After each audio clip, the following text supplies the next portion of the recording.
Top quality और consistent performance के लिए सिर्फ सिल्वर पंप नाम याद रखना। ರನ್ಯಾ ಗೋಲ್ಡ್ ರಹಸ್ಯ ಚಿನ್ನದ ಗಣಿಯನ್ನ ಕೆದಕಿದಷ್ಟು ಕೂಡ ಸ್ಮಗ್ಲಿಂಗ್ನ ಕಳ್ಳಾಟಗಳು ಬಯಲಾಗ್ತಾ ಇದೆ. ಸರ್ಕಾರಿ ವಾಹನದಲ್ಲೇ ಚಿನ್ನ ಸಾಗಿಸಲಾಗ್ತಿತ್ತು ಅನ್ನೋ ಸ್ಫೋಟಕ ಅಂಶ ಕೂಡ ಬಯಲಾಗಿದೆ. ಇದೇ ಹೊತ್ತಲ್ಲಿ ಡಿಆರ್ಐ ಅಧಿಕಾರಿಗಳ ವಿರುದ್ಧವೇ ಗಂಭೀರ ಆರೋಪವನ್ನ ಮಾಡಿರುವಂತಹ ರನ್ಯಾ 4 ಪುಟಗಳ ದೂರನ್ನ ಡಿಆರ್ಐ ಎಡಿಜಿಗೆ ದೂರನ್ನ ಕೊಟ್ಟಿದ್ದಾಳೆ. ಹಿಂಸೆ, ಕಣ್ಣೀರು, 40 ಖಾಲಿ ಹಾಳೆಗೆ ಸಹಿ ಸೇರಿದ ಹಾಗೆ ಒಂದಷ್ಟು ಆರೋಪಗಳನ್ನ ಮಾಡಲಾಗಿದೆ.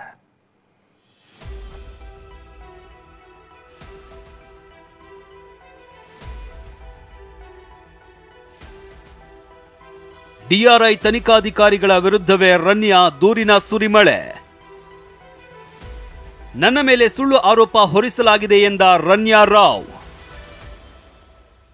ಗೋಲ್ಡ್ ಸ್ಮಗ್ಲಿಂಗ್ ಕೇಸ್ನಲ್ಲಿ ಲಾಕ್ ಆಗಿರುವ ಸ್ಯಾಂಡಲ್ವುಡ್ ನಟಿ ರನ್ಯಾ ಡಿಆರ್ಐ ತನಿಖಾಧಿಕಾರಿಗಳ ವಿರುದ್ಧ ಗಂಭೀರ ಆರೋಪ ಮಾಡಿದ್ದಾರೆ. ಪರಪ್ಪನ ಅಗ್ರಹಾರ ಜೈಲು ಅಧೀಕ್ಷಕರ ಮೂಲಕ ಡಿಆರ್ಐನ ಹೆಚ್ಚುವರಿ ಮಹಾನಿರ್ದೇಶಕರಿಗೆ ಪತ್ರ ಬರೆದಿದ್ದಾಳೆ. ರನ್ಯಾ ಆರೋಪ 1, ನನ್ನ ವಿಮಾನದಲ್ಲಿಯೇ ಬಂಧಿಸಿದರು. ತನಗಾದ ತೊಂದರೆ ಬಗ್ಗೆ ಸ್ಪಷ್ಟನೆ ನೀಡಲು ಅವಕಾಶ ನೀಡಲಿಲ್ಲ.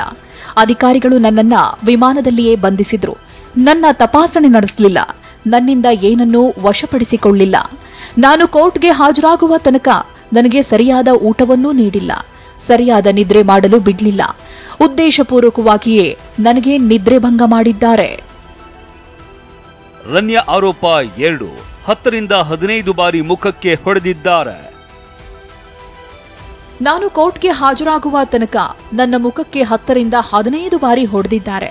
ತೀವ್ರ ಒತ್ತಡ ಮತ್ತು ಶಾರೀರಿಕವಾಗಿ ಹಿಂಸೆ ನೀಡಿದ್ದಾರೆ. ನನಗೆ ಶಾರೀರಿಕ ಹಿಂಸೆ ನೀಡಿ ಕಣ್ಣೀರು ಬರುವಂತೆ ಹೊಡೆದು ಒತ್ತಡ ಹಾಕಿದ್ದಾರೆ. ರನ್ಯಾ ಆರೋಪ 3, ಬೆದರಿಕೆ ಹಾಕಿ 40 ಖಾಲಿ ಹಾಳೆಗೆ ಸಹಿ. ನನಗೆ ಹೇಳಿಕೆ ಬರೆಯಲು ಒತ್ತಡ ಹಾಕ್ತಿದ್ರು. ನನ್ನ ತಂದೆಗೂ ಇದಕ್ಕೂ ಯಾವುದೇ ಸಂಬಂಧ ಇಲ್ಲ. ಆದರೂ ನಾನು ಅವರಿಗೆ ಸಹಕರಿಸದ ಕಾರಣ ತನಿಖಾಧಿಕಾರಿಗಳ ಪೈಕಿ ಒಬ್ಬರು, ನೀನು ಸಹಿ ಹಾಕದಿದ್ರೆ ನಿನ್ನ ತಂದೆಯ ಹೆಸರು ಮತ್ತು ಗುರುತನ್ನ ಬಹಿರಂಗಪಡಿಸ್ತೀವಿ ಅಂತ ಬೆದರಿಕೆ ಹಾಕಿದ್ದಾರೆ.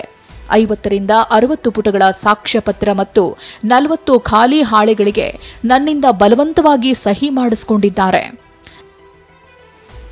ರನ್ಯಾ ಆರೋಪ 4, ಸುಳ್ಳು ಆರೋಪ ಹೊರಿಸಿ ನನ್ನ ಸಿಲುಕಿಸಿದ್ದಾರೆ. ನಾನು ಈ ಪ್ರಕರಣದಲ್ಲಿ ನಿರ್ದೋಷಿ. ನನ್ನ ವಿರುದ್ಧ ಸುಳ್ಳು ಆರೋಪ ಹೊರಿಸಲಾಗಿದೆ. ದೆಹಲಿಯಿಂದ ಕೆಲ ಪ್ರಮುಖ ವ್ಯಕ್ತಿಗಳು ಆಗಮಿಸಿದ್ರು. ಅವರನ್ನ ರಕ್ಷಿಸಲು ನನ್ನನ್ನ ತಪ್ಪಾಗಿ ಸಿಲುಕಿಸಲಾಗಿದೆ. ದೆಹಲಿಯಿಂದ ಬಂದ ಅಧಿಕಾರಿಗಳೇ ನನ್ನ ವಿರುದ್ಧ ಸುಳ್ಳು ಆರೋಪ ಹೊರಿಸಿದ್ದಾರೆ.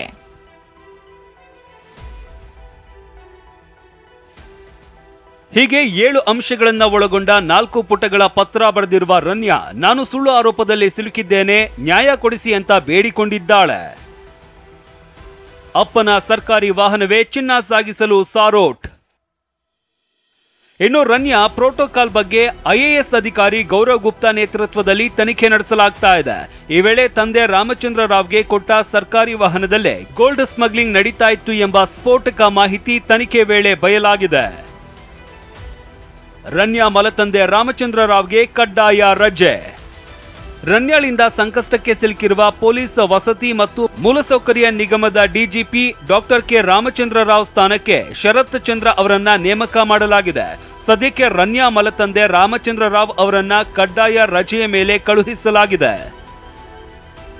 ಜಾಮೀನಿಗಾಗಿ ರನ್ಯಾ, ತರುಣ್ ಹರಸಾಹಸ.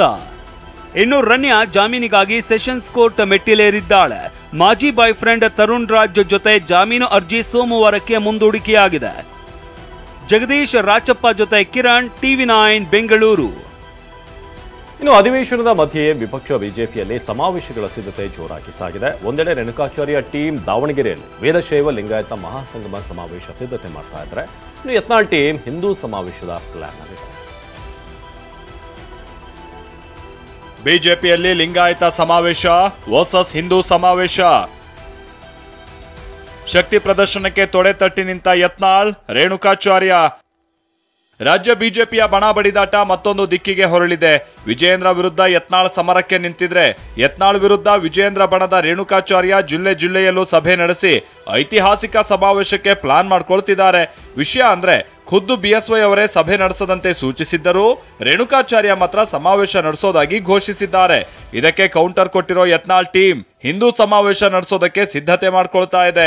ವೀರಶೈವ ಲಿಂಗಾಯತ ಮಹಾಸಂಘ ಸಮಾವೇಶ ಮಾಡೇ ಮಾಡ್ತೀವಿ ಅಂದ್ರೆ ಒಂದು ವ್ಯಕ್ತಿ ಆಧಾರಿತ ಅವ್ರು ಮಾಡ್ಲಕತ್ತಾರೆ.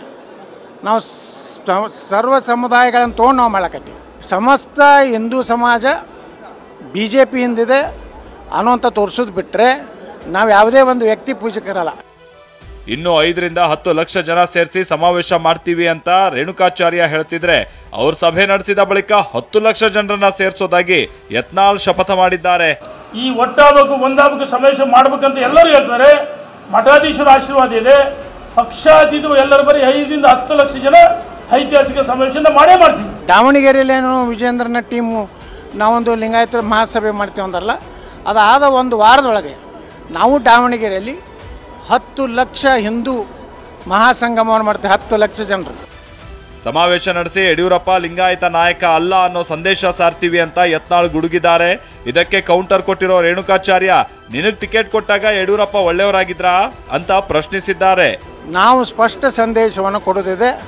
ಯಡಿಯೂರಪ್ಪ ವೀರಶೈವ ಲಿಂಗಾಯತ ನಾಯಕ ಅಲ್ಲ, ಅವ್ರ ಮಗ ಅಲ್ಲವೇ ಅಲ್ಲ. ಇದು ಕ್ಲಿಯರ್ ಮಾಡೋರಿದೆ. ಒಂದು ನೀವು ಯಡಿಯೂರಪ್ಪ ಕಾಲಿಡಿದು BJP ಬಂದು ಟಿಕೆಟ್ ತಗೊಳ್ಳಿಲ್ವ? ಅವತ್ತು ಯಡಿಯೂರಪ್ಪ ಭಾರಿ ಒಳ್ಳೆಯವರಾಗಿದ್ರ? ನಿನ್ನನ್ನು ಬಲಿಪಶು ಮಾಡ್ತಾರೆ, ಬಲಿ ಕೊಡ್ತಾ ಇದಾರೆ. ಅರ್ಥ ಮಾಡ್ಕೋಬೇಕು. ಯಡಿಯೂರಪ್ಪ ವೀರಶೈವ ಲಿಂಗಾಯತ ಪ್ರಶ್ನಾತೀತ ನಾಯಕ. ವಿಜೇಂದ್ರ ಬಣಕ್ಕೆ ವಿಜಯಪುರದಲ್ಲಿ ಪಂಚ್ ಕೊಟ್ಟಿರೋ ಯತ್ನಾಳ್ ನಾನು ಅಧ್ಯಕ್ಷನಾಗ್ತೀನಿ ಅಂತ ಅವರಿಗೆಲ್ಲ ಭಯ ಆಗಿದೆ ಅಂದಿದ್ದಾರೆ. ಮ್ಯಾಗ್ ಗುರ್ತಾಗ್ಬಿಟ್ಟೈತಿ. ಯತ್ನಾಳ್ ಏನು ಅನ್ನೋದು ಗುರ್ತಾಗೈತಿ, ವಿಜೇಂದ್ರ ಏನು ಅನ್ನೋದು ಗೊತ್ತಾಗೈತಿ.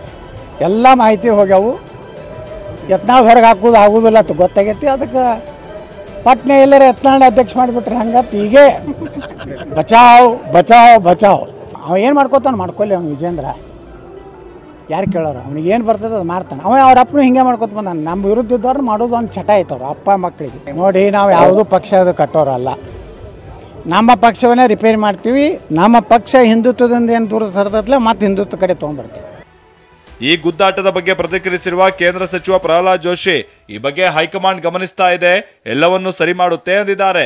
ಈಗ ಅದು ಈಗಾಗಲೇ ಹೈಕಮಾಂಡ್ ಅದನ್ನು ಗಮನಿಸಿ ಸರಿ ಮಾಡುವ ಪ್ರಯತ್ನ ಆಗಿದೆ. ನೀವು ಒಂದು ವಾರದಿಂದ ಗಮನಿಸಿದ್ದೀರಿ. ರೇಣುಕಾಚಾರ್ಯ ಟೀಮ್ನಿಂದ ದಾವಣಗೆರೆಯಲ್ಲಿ ವೀರಶೈವ ಲಿಂಗಾಯತ ಮಹಾಸಂಗಮ ಸಮಾವೇಶದ ಬಳಿಕವೇ ಯತ್ನಾಳ್ ಟೀಮ್ನಿಂದ ಹಿಂದೂ ಸಮಾವೇಶ ಜರುಗಲಿದೆ. ಈ ಮಧ್ಯೆ ತಿಂಗಳಾಂತ್ಯಕ್ಕೆ ಬಿಜೆಪಿ ರಾಜ್ಯಾಧ್ಯಕ್ಷ ಸ್ಥಾನ ನಿರ್ಧಾರವಾಗಿ ಘೋಷಣೆಯಾಗುವ ನಿರೀಕ್ಷೆಯೂ ಇದೆ. ಕಿರಣ್ ಹನಿಯಡ್ಕ, TV9 ಬೆಂಗಳೂರು.